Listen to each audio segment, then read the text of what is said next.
and because of its complication. That is according to the diabetes expert, Dr. Augusto Litonwa, who is the father of endocrinology. Yes, totoo yan, ma'am. And it can be prevented, sana. Sana. Opo, by, paano po natin mabe-prevent? Exercise. Diet. By exercise and diet, ano? Pero paano tayo makapag-diet, no? Sarap kumain. Sarap kayang kumain. Masasarap. Ilang donut chains na yun, may Jaycon na, may Krispy, may Dunkin Donut, may Donuts, may Barbies. Yung biotechnology ba, may important roles na pag-food kasi marami tayong rice, kinakain natin ng bigas. Product of biotechnology. Yes po. Opo, pwede po. There is another way po. Through biotechnology, through other methods po. And with that, ito po, hindi po diabetes, hindi lang po cancer, kundi pati heart attack, aakyat daw. So with that, my opinion is, based on what we saw, conventional medicine may not be enough. Correct. Sino po ang nag-agree? Lahat tayo. Conventional medicine may not be enough. So, in order for us to establish this, we need to know what is health. Health is not the absence of a disease. Hindi porque wala kang sakit, healthy ka. Yes. Diba? Health is a balance of physical, mental, and social well-being. Kung wala kang friends, ibig sabihin, hindi ka healthy. Kapag ikaw ay may mga mental issues, baka hindi ka healthy. Yan po ang health, and that is according to WHO. So we are body, mind, and community. Social well-being. Diba? Hindi lang pala katawan lang ako. Hindi lang pala ako nagkatawang tao. Gusto ko po siyang i-share sa inyo. Hippocrates. Hippocrates is the father of medicine. Kami po, pagka kami ay doktor na nanunumpa kami, ang tawag doon is Hippocratic Oath. Yes. Nanunumpa po kami na hindi po kami gagawa ng masama sa inyong lahat. Totoo yung pangalan panunumpa. Pero hindi po nila sinabi ito. Na nung si Hippocrates, in that he lived 2,500 years ago, he said that the body must be treated as a whole and not just a series of body parts. Pero ano po nangyari ngayon? Meron tayong cardiovascular, diba? Cardio doctor. Meron po tayong gastro doctor. Meron tayong OB, nephrology, endocrinology. Hinati-hati na po doon sa mga parte. Yes, highly specialized na po. Pero kung si Hippocrates ang father of medicine, siya nga ang nagsabi that the body has to be treated as a whole. Lahat po, kabuuan mo yan. Hindi lang ikaw ang isang puso, may dalawa kang baga, may dalawa kang kidneys, hindi po ganun. Pero hindi po nila pinanggit ko. Nagagaling ka pag nag-rest ka, pag nagkaroon ka ng good diet, pag malinis ang hangin, at saka malinis po ang kapaligiran.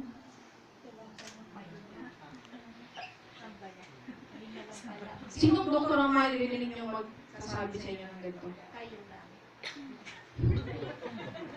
Nanay nyo, tatay nyo, kapatid nyo, magpahinga ka lahat, gagawin ka. Diba? Yan po. Very contrasting sa nangyayari ngayon. Bakit nila ginagamit si Hippocratic Oath kung hindi naman natin susundin to? Diba? So sa alternative medicine naman, yun din po ang practice, sir. Ang alternative po, pinapractice yan ng anything non-conventional. Gumagamit po sila ng mga natural healing methods in place of conventional medicine. Gumagamit sila ng diet, gumagamit po sila ng iba't ibang mga healing therapies. Yan po ang alternative medicine.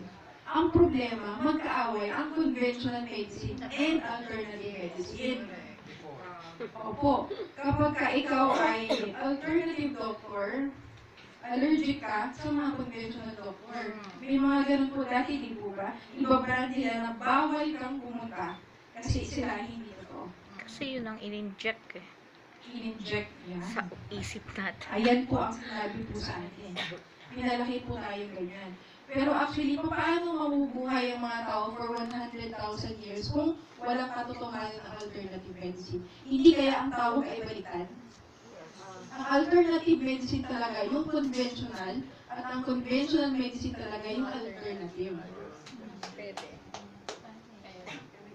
Yes, yes. ma'am. Yeah, well, basically, kasi, you know, I mean, it's alternative medicine is the roots of conventional medicine.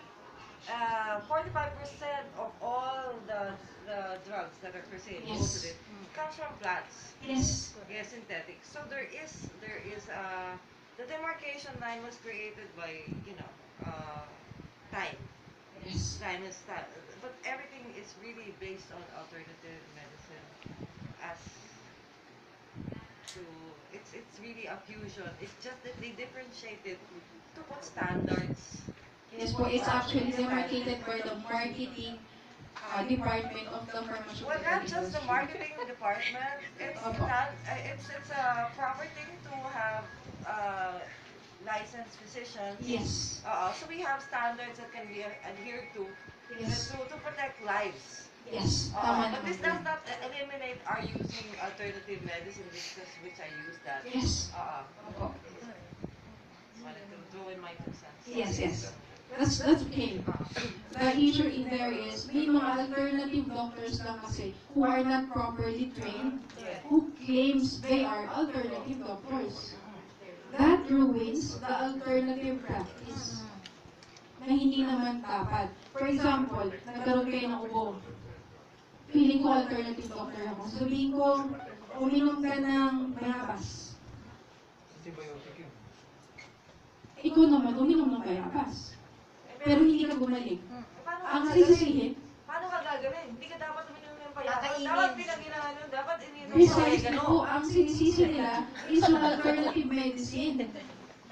Hindi po nila sinisisi yung practitioner. Kasi payabas pag Yes, precisely. So, ang nasisira po yung alternative medicine. Hindi po nila sinisisi yung alternative doctor. So, with proper training, maganda po ang alternative medicine. It's really good. Any questions po? Just putting in my 2 cents. Oh, yes. That's good. So with that comes integrative medicine. Integrative medicine is the smart integration of cutting-edge, evidence-based conventional medicine with complementary or natural treatments. Diyan na po nagsama yung dalawa. Kasi iniisip po nila, hindi naman kailangan mag-away. Ba't hindi na lang tayo mag-unite, magkasama na lang? Opo, magtulungan kasi pare-pareho po tayong tao at pare-pareho po natin gustong gumaling.